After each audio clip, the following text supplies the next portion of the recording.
Bismillahirrahmanirrahim. Assalamualaikum warahmatullahi wabarakatuh. Saya Wulidatul Fitriyah, NIM 210601092. Di sini saya akan membuat video menjelaskan tentang tokoh Muhammad Syahrur. Biografi Muhammad Syahrur. Muhammad Syahrur adalah seorang pemikir Islam yang fenomenal dan juga kontroversial. Ia lahir di Salihya, Damaskus, Syria pada 11 April 1938. Beliau merupakan orang Arab Syria dari keluarga sederhana. Ayah beliau bernama Deb ibnu Syahrur dan ibu beliau bernama Sidqah binti Salih Filyun. Dalam perjalanan hidupnya, ia menikahi seorang wanita bernama Azizah, yang kemudian dikaruniai buah hati yakni 5 anak. Kelima anaknya tersebut adalah Tariq, Alais, Basil, Mas'un, dan Rima. Beliau meninggal 21 Desember 2019, Abu Dhabi, Uni Emirat Arab. Namun, jenazahnya dibawa ke Damaskus untuk dimakamkan di sana. Pendidikan Muhammad Syahrur dimulai pada pendidikan dasar dan menengah yang ditempuh di kota kelahirannya, Damaskus.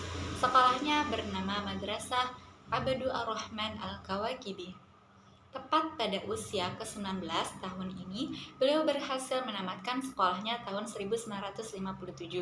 Lalu, pada tahun 1958 bulan Maret, beliau mendapatkan beasiswa dari pemerintah setempat untuk mempelajari teknik sipil di Moskow, Uni Soviet, sekarang itu Rusia.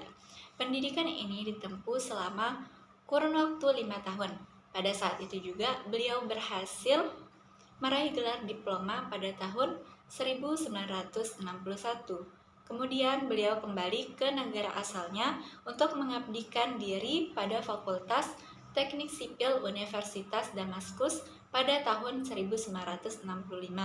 Setelah beberapa waktu, Universitas Damaskus mengirim Syahrur ke Universitas Irlandia, tepatnya Ireland National University atau Al-Jami'ah Al-Qaumiyah Al-Irlandia, untuk melanjutkan program magister dan doktoral dalam bidang yang sama dengan spesialis mekanika pertahanan dan fondasi.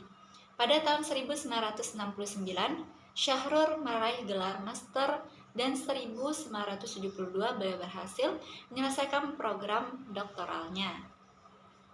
Pada tahun ini juga, ia diangkat secara resmi menjadi dosen Fakultas Teknik Sipil Universitas Damaskus, mengampu mata kuliah mekanika, pertanahan, dan geologi.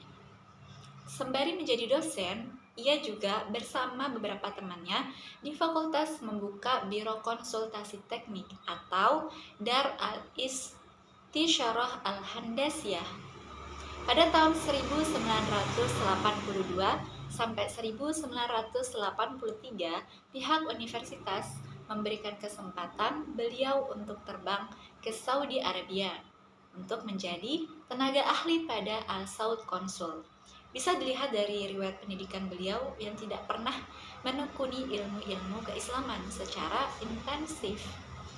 Yang bisa kita katakan, beliau ini jurusan teknik akan tetapi menafsirkan Al-Quran. Tidak heran jika beliau merupakan figur yang mengejutkan dalam dunia Islamic Studies Arab kontemporer sebagai pemikir liberal. Terbukti saat Syahrur tertarik mengkaji Islam sejak beliau bertemu dengan Ja'far Dak al-Bab, yang merupakan teman yang juga sebagai gurunya, yang berlangsung ketika mereka masih menuntut ilmu di Uni Soviet pada tahun 1958 hingga tahun 1964. Pada saat itu, Ja'far merupakan mahasiswa jurusan linguistik. Ketika di Irlandia, mereka berjumpa lagi pada tahun 1980. Saat itulah mereka intens berdiskusi tentang masalah ulum al-lughah, kajian Al-Quran, dan berbagai macam keilmuan lainnya, termasuk ilmu linguistik dari disertasi Ja'far yang diperkenalkan pada tahun 1973 di Moskow. Ia juga menguasai 3 bahasa Arab, Rusia, dan Inggris. Dengan kesungguhan beliau inilah, ketika mendalami kajian Al-Quran dan ilmu linguistik, maka pada tahun 1990 beliau berhasil menerbitkan buku yang berjudul Alkitab Alkitab wa Al-Quran Qiraah Mu'asirah. Buku tersebut merupakan hasil dari pemikiran Syahrur yang bisa dibilang lama, yakni kurang lebih selama 20 tahun.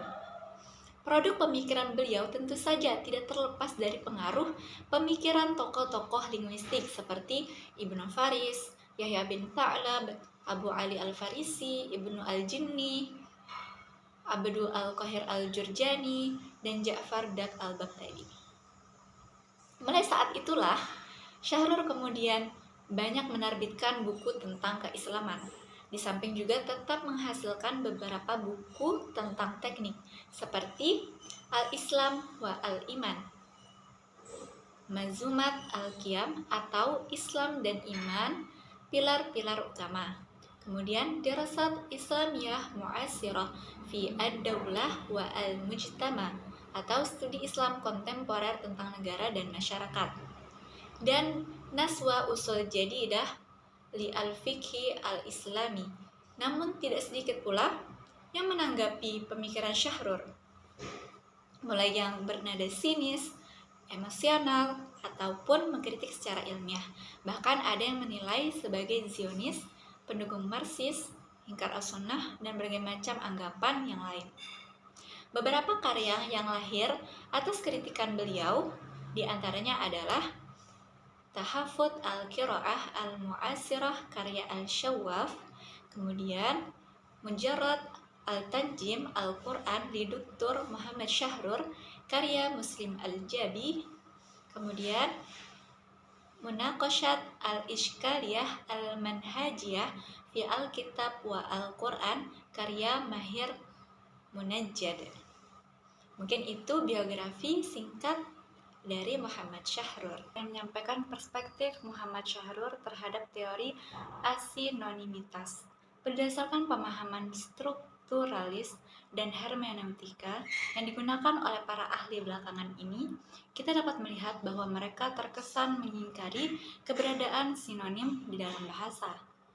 Hal ini dipahami berdasarkan prinsip-prinsip takwil yang mereka tawarkan. Misalnya, Muhammad Syahrur menawarkan bahwa prinsip takwil yang pertama adalah berpegang teguh pada bahasa Arab, berdasarkan bahwa bahasa Arab tidak mengandung karakter sinonim, bahkan sebaliknya, bahwa sebuah kata memungkinkan memiliki lebih dari satu makna. Metode dan pendekatan yang digunakan Syahrur dalam mengkaji Al-Quran secara umum didasarkan atas teori-teori yang terdapat dalam filsafat bahasa atau linguistik. Tentu saja, ini berawal dari pertemuan Syahrur dengan Ja'far Dak Al-Bab yang kemudian memperkenalkan formulasi linguistik Abu Ali Al-Farisi. Muhammad Syahrur, salah satu ilmuwan yang menganut teori asinonimitas, dengan kata lain, Muhammad Syahrur salah satu ilmuwan yang menganut teori asinonimitas, dengan kata lain menolak konsep sinonimitas dalam Al-Quran. Halnya dengan menolak historisitas perkembangan bahasa. Padahal kenyataannya bahasa mengalami perkembangan diakronis. Sehingga Syahrur mengatakan pendapat yang keliru ketika lafaz Al-Quran sama dengan lafaz Alkitab. Karena Allah Subhanahu wa Ta'ala sangat teliti dalam memilih diksi kata-katanya. Tidak ada satu kata pun yang dapat tergantikan oleh kata yang lain tanpa mengubah makna atau mengurangi kekuatan daripada ungkapan bentuk linguistik ayat. Sehingga Syahrur berupaya menemukan nuansa makna terhadap istilah-istilah yang dianggap sinonim.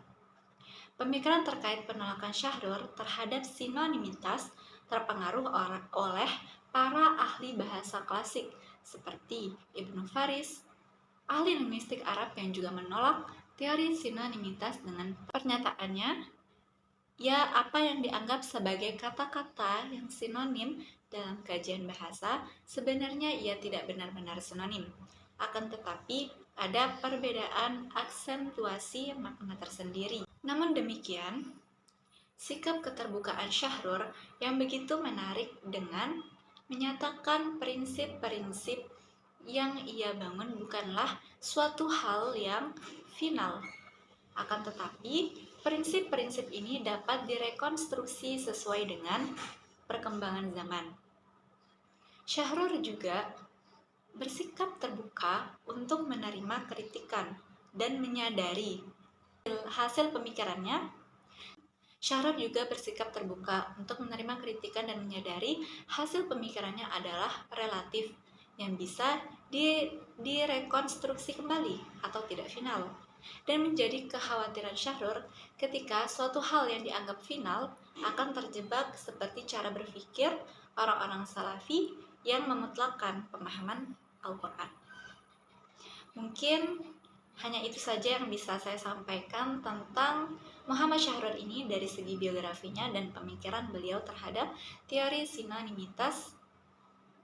Mungkin apabila ada kekurangan itu datangnya dari saya sendiri, mohon dimaafkan. Mungkin sekian penyampaian saya. Wassalamualaikum warahmatullahi wabarakatuh.